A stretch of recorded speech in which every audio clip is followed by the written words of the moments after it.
আসসালামু আলাইকুম সম্মানিত ভিউয়ার্স, আশা করি আপনারা ভালো আছেন। এসএম একাডেমির পক্ষ থেকে আপনাদের স্বাগতম। আজকে আমি আবারও নতুন একটি ভিডিও নিয়ে উপস্থিত হয়েছি। বিষয়টা হচ্ছে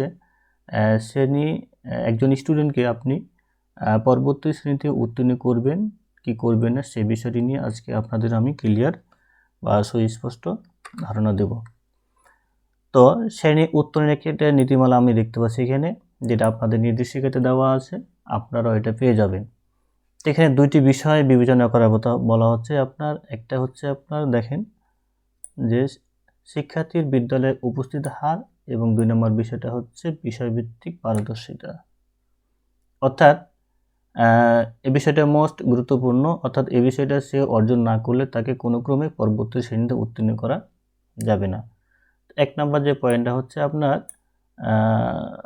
শিক্ষার্থীর বিদ্যালয়ে উপস্থিতির হার। অর্থাৎ এখানে আমাদের দেখতে পাচ্ছি যে আপনার এখানে স্পষ্ট করে লেখা আছে, আপনারা একটু পড়বেন যে অন্তত 70%। কিন্তু এবছর যেহেতু নতুন শিক্ষাক্রম আছে, চলমান হয়েছে, সেহেতু আমাদের কমপক্ষে 50% উপস্থিতি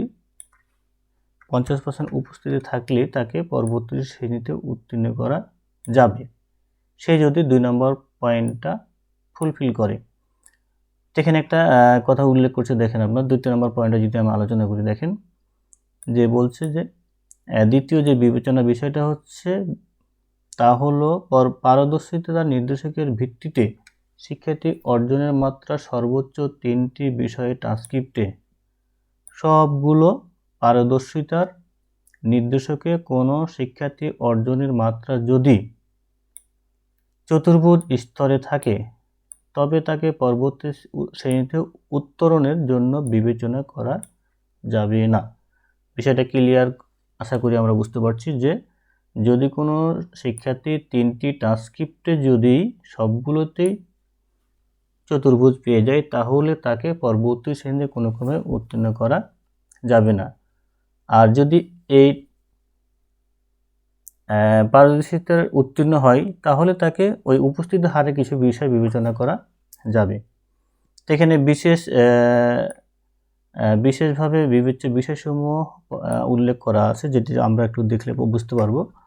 যে এখানে দেখেন, এখানে অনেকগুলো বিশেষভাবে যে আপনি বিবেচনায় নেবেন, সেই বিষয়গুলো এখানে আপনার ক্লিয়ার করে লেখা আছে। আপনার একটু পড়লে এই বিষয়টা বুঝে যাবেন। যেমন অসুস্থতা, দুর্ঘটনা, প্রাকৃতিক দুর্যোগ বা আমাদের ট্রান্সক্রিপ্ট, পুরাতন রেকর্ড, এই বিষয়গুলো। বা আরও একজন টিচার যদি মনে করে তার যে ছেলেটা ভালো কিন্তু কোনো কারণবশত সে